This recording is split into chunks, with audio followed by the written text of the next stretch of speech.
নমস্কার, এসকেআর online YouTube চ্যানেলে তোমাদের প্রত্যেককে স্বাগত। আশা করি প্রায় প্রত্যেকেই জানো যে বর্তমানে অন্নপূর্ণা যোজনার জন্য ফর্ম ফিল আপ চলছে। তো এখনও যারা ফর্ম ফিল আপ করোনি, তো এই ভিডিওটা অত্যন্ত গুরুত্বপূর্ণ। এই ভিডিওতে তোমরা দেখতে পাচ্ছ এই ফর্মটি অলরেডি ফিল আপ করা আছে, আর সেই অনুযায়ী আমি স্টেপ বাই স্টেপ তোমাদের প্রত্যেকটা বিষয় দেখিয়ে দেব। এবং যারা 1 এবং 2 তারিখে অ্যাপ্লাই করেছে তাদের অ্যাকাউন্টে বর্তমানে কিন্তু সেই 3000 টাকা করে ক্রেডিট হচ্ছে। তো যাদের অ্যাপ্লিকেশন সঠিকভাবে জমা পড়েছে তাদের সেই 3000 টাকা করে অ্যাকাউন্টে ঢুকছে। এখনও পর্যন্ত রাজ্যে বেশিরভাগ প্রার্থী কিন্তু অ্যাপ্লাই করেনি এখনও। তো যারা অ্যাপ্লাই করবে, ফর্ম ফিল আপ করছো বা করবে, এই ভিডিওটা অত্যন্ত গুরুত্বপূর্ণ। তো ভিডিওটি দেখো, স্টেপ বাই স্টেপ প্রসেসটা দেখিয়ে দেবো। এভাবে ফর্ম ফিল আপ করলে তোমাদের ফর্মটি বাতিল হবে না এবং তোমরা 3000 টাকা করে প্রতি মাসেই পাবে। এই ফর্মটা অনস্ক্রিন তোমরা যে ফর্মটি দেখতে পাচ্ছ এটা কিন্তু পুরোপুরি ফিল করা আছে। তো ভিডিওটি দেখো, স্টেপ বাই স্টেপ প্রত্যেকটা বিষয় ক্লিয়ার করে দিচ্ছি। তো এই ফর্মের প্রথমে তোমরা দেখতে পারবে পরিবারের প্রধানের নাম, অর্থাৎ head of the family. Head of the ফ্যামিলির নাম এখানে উল্লেখ করতে হবে। যার নাম উল্লেখ করবে তার আধার কার্ডে যে নামটি আছে সেভাবেই তোমাদের এখানে উল্লেখ করতে হবে। কোনো স্পেলিং মিস্টেক করা যাবে না। আধারে যেমন নাম দেওয়া আছে সেভাবেই কিন্তু তোমাদের এখানে সঠিকভাবে বসিয়ে নিতে হবে। এবং এখানে তোমরা মহিলারও নাম দিতে পারো, পুরুষেরও নাম দিতে পারো, এবং যার নাম দেবে তার কিন্তু ডেট অফ বার্থটা অবশ্যই সঠিকভাবে এখানে মেনশন করতে হবে। দিন, মাস এবং বছর উল্লেখ করতে হবে। হেড অফ দ্য ফ্যামিলি অর্থাৎ পরিবারের প্রধান যদি একজন পুরুষ হয় সেক্ষেত্রে পুরুষ, এবং মহিলা হলে মহিলা। এবং তারপরে পরিবারের প্রধানের আধার নাম্বার কিন্তু মেনশন করতে হবে। যে আধার নাম্বারটি আছে সেই নাম্বার মেনশন করতে হবে। এরপরে 5 নম্বরের ঘরে যদি প্রয়োজন না থাকে, যদি ডিজিটাল পারিবারিক আইডি না থাকে, সেক্ষেত্রে এখানে কিছু লেখার প্রয়োজন নেই। এরপরে পরিবারের সদস্য সংখ্যা উল্লেখ করতে হবে, এবং যেটা সংখ্যায় উল্লেখ করতে হবে। যদি তোমাদের পরিবারে 4 জন থাকে 4 জন, যদি 3 জন থাকে সেক্ষেত্রে 3 জন এখানে উল্লেখ করে দেবে। এবং তোমরা যদি জয়েন্ট ফ্যামিলিতে থাকো, 5 জনের বেশি যদি নাম থাকে, সেক্ষেত্রে তোমাদের নিজেদের মতো করে তোমাদের ফ্যামিলিটাকে ভাগ করে নিতে হবে। কারণ এখানে 6 জনের বেশি তোমরা মেনশন করতে পারবে না। পরিবারের প্রধান এবং আর 5 জন সদস্যের নামে কিন্তু তোমরা এখানে উল্লেখ করতে পারবে। এবং তোমাদের স্থায়ী ঠিকানা কী আছে সেটা উল্লেখ করতে হবে। তোমাদের village, post, district, pin number এবং পুলিশ স্টেশন প্রত্যেকটা বিষয় মেনশন করতে হবে যেটা স্থায়ী। এবং তোমরা যদি কর্মসূত্রে অন্য কোনো জেলাতে থাকো সেক্ষেত্রে কিন্তু তোমাদের সেটা মেনশন করার দরকার নেই। যেটা তোমাদের স্থায়ী ঠিকানা সেটাই কিন্তু মেনশন করতে হবে। এরপরে পরিবারের প্রধানের যোগাযোগ নাম্বার এখানে উল্লেখ করতে হবে, মোবাইল নাম্বার এখানে লিখতে হবে। আর এখানে উল্লেখ করা আছে আধারের সাথে যে নাম্বারটি লিঙ্ক করা আছে সেই নাম্বারটাই দেওয়ার কথা উল্লেখ করা আছে। পরিবারের প্রধানের নাম্বার এখানে উল্লেখ করবে। এরপরে তোমরা দেখতে পাচ্ছ নাম, জন্ম তারিখ, লিঙ্গ, পরিবারের প্রধানের সঙ্গে সম্পর্ক, আধার নাম্বার এবং পরিবারের সকল সদস্যের নাম এখানে উল্লেখ করতে হবে। এখানে দেখো পরিবারের প্রধান একজন, তো আমি 1 এবং 2 যেখানে 2 জন সদস্য অ্যাড করব, অর্থাৎ এই পরিবারে 3 জন মোট কিন্তু সদস্য হচ্ছে পরিবারের প্রধানকে নিয়ে, বোঝা গেল। এবং 5 বছরের কম কোনো সদস্যের নাম যদি তোমরা এখানে লিখতে চাও সেক্ষেত্রে আধারের জায়গায় না চিহ্নিত করতে হবে, বোঝা গেল। এরপরে দেখো স্টেপ বাই স্টেপ তোমাদের দেখিয়ে দিচ্ছি। দেখো এখানে প্রথমে রয়েছে পরিবারের প্রধান, হেড অফ দ্য ফ্যামিলি। তারপরে তোমরা দেখতে পারবে সদস্য 1, সদস্য 2, এভাবে 5 জনের নাম তোমরা দেখতে পারবে। তো আমি যেহেতু 3 জনের পরিবারের ফিল করছি সেক্ষেত্রে আমি দেখাচ্ছি। দেখো সদস্য 1-এ নাম দেওয়া আছে Urmila Saha, date of birth mention করা আছে, লিঙ্গ ফিমেল, এবং সম্পর্ক পরিবারের প্রধানের সঙ্গে সম্পর্ক হাজব্যান্ড এবং ওয়াইফ, হাজব্যান্ড ওয়াইফ সম্পর্ক তোমরা ওয়াইফও লিখে দিতে পারো। এরপরে দেখো সদস্য 1, 2, 3, 4 তার সাইডে তোমরা দেখতে পারবে এই যোজনার জন্য কে অ্যাপ্লাই করছে বা কার জন্য এই অ্যাপ্লাইটি করা হচ্ছে। এখানে হ্যাঁ তোমরা অপশান দেখতে পারবে, এখানে টিক দিতে হবে। যদি পরিবারের প্রধান একজন মহিলা হয়ে থাকে এবং এই আবেদনটি অর্থাৎ অন্নপূর্ণা যোজনার জন্য পরিবারের প্রধানের জন্য আবেদন করা হচ্ছে সেক্ষেত্রে নামের সাইডে যে হ্যাঁ তোমরা দেখতে পাচ্ছ সেই হ্যাঁতে টিক দিতে হবে।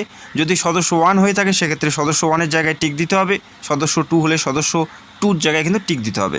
তো তোমরা যখন অ্যাপ্লাই করবে, যখন ফর্মটি ফিল আপ করবে, তোমাদের হিসাব মতো কিন্তু তোমরা এখানে টিক করে নেবে। এই ফর্মে তোমরা দেখতে পাচ্ছ উর্মিলা সাহা কিন্তু এখানে অ্যাপ্লাই করছে অন্নপূর্ণা যোজনার জন্য। সেক্ষেত্রে উর্মিলা সাহার নামের সাইডে তোমরা হ্যাঁ দেখতে পাচ্ছ।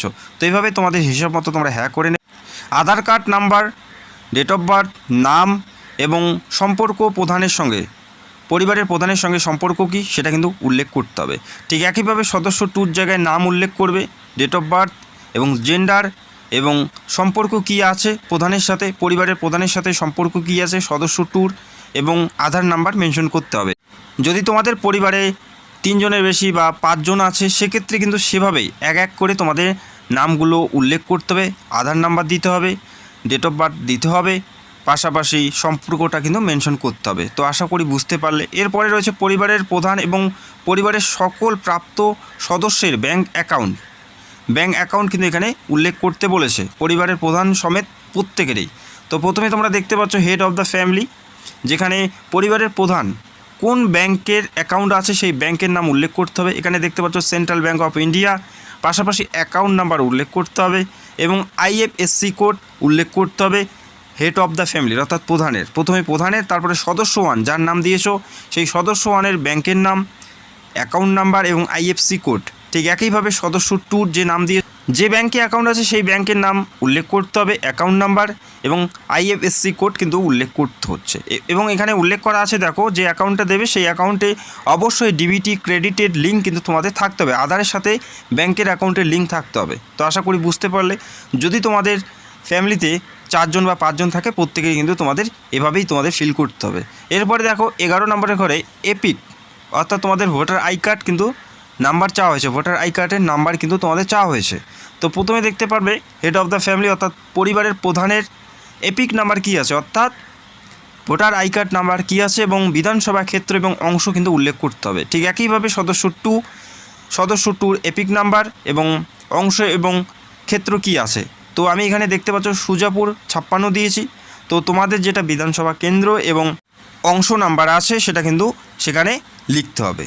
এরপরে কি বলা আছে, বিভাগ, তোমরা কোন শ্রেণীর অন্তর্ভুক্ত অর্থাৎ কোন কাস্ট থেকে বিলং করো সেটা উল্লেখ করতে হবে। ইউআর হলে ইউআর, আমি এখান থেকে ইউআর করে নিচ্ছি যেহেতু ইউআরের অ্যাপ্লাই করছি। সেক্ষেত্রে যদি তোমরা SC ST হও সেক্ষেত্রে SC STতে তোমাদের টিক করে দিতে হবে। এরপরে দেখো আপনার কি ডিজিটাল রেশন কার্ড আছে কি না, যদি না থাকে না করতে হবে, যদি থাকে হ্যাঁ করতে হবে। আর যদি হ্যাঁ হয় সেক্ষেত্রে রেশন কার্ডের ধরন উল্লেখ করতে হবে। এখানে বিভিন্ন ধরনের রেশন কার্ডের নাম উল্লেখ করা আছে, তোমাদের রেশন কার্ড অনুযায়ী এখানে টিক করে দেবে। তো অবশ্যই রেশন কার্ডটি দেখে তারপরে কিন্তু এখানে টিক করে দেবে। তো এরপরে দেখো পরিবারটি রেশন দোকানে মাসিক রেশন তুলছে কিনা সেটা হ্যাঁ করতে হবে। যদি তোমরা রেশন প্রতি মাসে তুলো হ্যাঁ করবে, না হলে না করে দেবে। এরপরে দেখো বাড়ির ধরন, আপনার বাড়িতে কি 3টের বেশি পাকা ঘর আছে, যদি না থাকে না করে দেবে, হ্যাঁ থাকলে হ্যাঁ করে দেবে। এরপরে পারিবারিক ভূমির মালিকানা, সেক্ষেত্রে যদি হ্যাঁ হয় হ্যাঁ করবে, না হলে না করবে। এরপরে দেখো পরিবারের সকল সদস্যের মোট জমির পরিমাণ, এখানে বলা আছে দেখো পরিবারের সকল সদস্যের মোট জমির পরিমাণ। এখানে বলা আছে মোট জমি অর্থাৎ 3 জন বা 5 জন তোমাদের যে ফ্যামিলিতে রয়েছে সেই 3 জন 5 জনের মোট জমির পরিমাণ কত আছে। যদি একজনের নামেই থাকে সেক্ষেত্রেও তোমাদের টোটাল অংশটা এখানে শতকের আকারে লিখতে হবে। যদি সবার নামে থাকে সেই সবার নামে যতগুলো জমি আছে প্রত্যেকটাই যোগ করে যেটা সংখ্যা দাঁড়াবে সেটা কিন্তু তোমাদের মেনশন করতে হবে। আর এখানে শতকের আকারে উল্লেখ করতে বলেছে, যেখানে 33 শতকে কিন্তু 1 বিঘা হয়, সেভাবেই তোমাদের মাল্টিপল করে এখানে বসিয়ে দিই। আর যদি জমি না থাকে সেক্ষেত্রে এই ঘরটি ছেড়ে দেবে এবং জমি থাকলে অবশ্যই এখানে মেনশন করতে হবে। পাশাপাশি জমির নথি অবশ্যই তোমাদের এই ফর্মের সাথে জমা করতে হবে। বোঝা গেল। এরপরে দেখো যানবাহন, আপনি বা আপনার পরিবারে কোনো সদস্যের কি বাণিজ্যিক মোটর চালিত 4 চাকা গাড়ি আছে কিনা সেটা উল্লেখ করতে হবে। যদি গাড়ি থাকে হ্যাঁ করবে, হ্যাঁ থাকলে অবশ্যই তোমাদের গাড়ির নাম এবং রেজিস্ট্রেশন নাম্বার উল্লেখ করতে হবে। জিপ বা ট্রাক্টর যদি থাকে সেক্ষেত্রে মডেল নাম্বারও কিন্তু উল্লেখ করতে বলেছে। আর যদি না থাকে না করে দেবে। এরপরে পারিবারিক ভিত্তিক সদস্যের স্বাস্থ্য বিমা, যদি তোমাদের কোনো ইন্স্যুরেন্স করা থাকে বা স্বাস্থ্য বিমা করা থাকে সেক্ষেত্রে হ্যাঁ করবে, না থাকলে না করবে। আর যদি হ্যাঁ থাকে সেক্ষেত্রে সরকারি না বেসরকারি এবং প্রিমিয়ামের বিবরণ অবশ্যই এখানে উল্লেখ করতে বলেছে। তো আশা করি বুঝতে পারলে। এভাবেই তোমাদের ফর্মটি সঠিকভাবে ফিল করতে হবে। তাতেও যদি কোনো সমস্যা হয় সেটা তোমরা কমেন্ট করবে, আশা করি তোমরা কমেন্টের রিপ্লাই পেয়ে যাবে। এরপরে দেখো এরপরে বলা আছে কোনো সদস্য কি আয়কর বা পেশাগত কর প্রদান করে কি না, যদি করে থাকে হ্যাঁ করবে, না করলে না করে দেবে। এরপরে দেখো পরিবারের সদস্যের প্যান কার্ড নাম্বার কিন্তু চাওয়া হয়েছে, যদি থাকে সেক্ষেত্রে এখানে হ্যাঁতে তোমাদের টিকমার্ক দিতে হবে। তারপরে হেড অফ দ্য ফ্যামিলির নাম উল্লেখ করতে হবে, প্যান কার্ড নাম্বার উল্লেখ করতে হবে, সদস্য ওয়ানের নাম এবং প্যান কার্ড নাম্বার উল্লেখ করতে হবে। তো এইভাবে তোমাদের 1 থেকে 5 পর্যন্ত তোমরা নাম দেখতে পারবে সদস্যের, সেভাবে তোমাদের এখানে নাম এবং প্যান কার্ডের নাম্বারগুলো মেনশন করতে হবে। যদি থাকে সেক্ষেত্রে, না থাকলে দেওয়ার প্রয়োজন থাকছে না। এরপরে দেখো কর্মসংস্থানের ধরন এখানে উল্লেখ করতে বলছে। প্রথমে থাকবে হেড অফ দ্য ফ্যামিলি অর্থাৎ প্রধানের, বাড়ির প্রধান কোন কাজের সাথে যুক্ত সেটা উল্লেখ করতে হবে। কী ধরনের কাজের সাথে যুক্ত, সরকারি নাকি বেসরকারি, নাকি পরিযায়ী শ্রমিক, নাকি বেকার, নাকি এই যে লিস্টটা দেওয়া আছে এই লিস্টে সেই কাজের বিবরণ উল্লেখ করা নেই, সেক্ষেত্রে তোমরা অন্যান্য করতে পারো। তো আমি এখান থেকে বেসরকারি করে নিয়েছি, তোমাদের হিসাব মতো তোমরা এখানে করে নেবে। সরকারি চাকরি হলে অবশ্যই তোমাদের নথি দিতে হবে এবং সদস্য 1, 2, 3, 4 যে নামগুলো উল্লেখ করবে তাদের কর্মসংস্থানের ধরনটি উল্লেখ করতে হবে। সদস্য 1-এর জায়গায় উর্মিলা সাহার নাম উল্লেখ করেছি। তিনি একজন হাউসওয়াইফ, তবে হাউসওয়াইফের কিন্তু এখানে কোনো অপশন নেই, সেক্ষেত্রে আমি এটা অন্যান্য করে দিয়েছি। চাইলে তোমরা অন্যান্য করতে পারো, বা এই লিস্টে যদি থাকে সেক্ষেত্রে তোমরা টিক করে দিতে পারো। তো আশা করি বুঝতে পারলে। এবং সদস্য 2-র জায়গায় আমি দিয়েছি সাগর সাহার নাম। তিনি একজন বেকার, তো আমি এখান থেকে বেকার করে নিচ্ছি। তোমরা যখন ফর্মটি ফিল আপ করবে, যতজন সদস্যের নাম এখানে মেন করবে ততজন সদস্যের কর্মসংস্থানটি উল্লেখ করতে হবে। বোঝা গেল? তো তোমাদের হিসাব মতো তোমরা করে নেবে। এরপরে কি বলা আছে অবশ্যই আমরা দেখে নিচ্ছি। এরপরে বলা আছে পরিবারের শিক্ষিত প্রাপ্ত সদস্যের সংখ্যা এবং পরিবারের অশিক্ষিত প্রাপ্ত সদস্যের সংখ্যা। তো এখানে দেখো 2 জন শিক্ষিত উল্লেখ করেছি এবং 1 জন অশিক্ষিত উল্লেখ করেছি, এবং অবশ্যই শিক্ষাগত যোগ্যতার কিন্তু প্রমাণ তোমাদের এখানে দিতে হবে। বোঝা গেল? তো এখানে তোমরা দেখতে পাচ্ছ হেড অফ দ্য ফ্যামিলি অর্থাৎ পরিবারের প্রধান একজন শিক্ষিত, তিনি মাধ্যমিক পাস করেছেন এখানে উল্লেখ করেছি। তো তোমরা সেভাবে উল্লেখ করবে। যেহেতু মাধ্যমিক পাস উল্লেখ করা আছে, সেক্ষেত্রে মাধ্যমিকের সার্টিফিকেট কিন্তু তোমাদের এই ফর্মের সাথে দিতে হচ্ছে, সেটাই কিন্তু এখানে উল্লেখ করা আছে। বোঝা গেল? ঠিক একইভাবে দেখো সদস্য 1-এর জায়গায় আমি মেনশন করেছি অশিক্ষিত, সেক্ষেত্রে সর্বোচ্চ শিক্ষাগত যোগ্যতার কোনো কিছু লেখার প্রয়োজন নেই এবং কোনো ডকুমেন্টও কিন্তু দেওয়ার প্রয়োজন থাকছে না।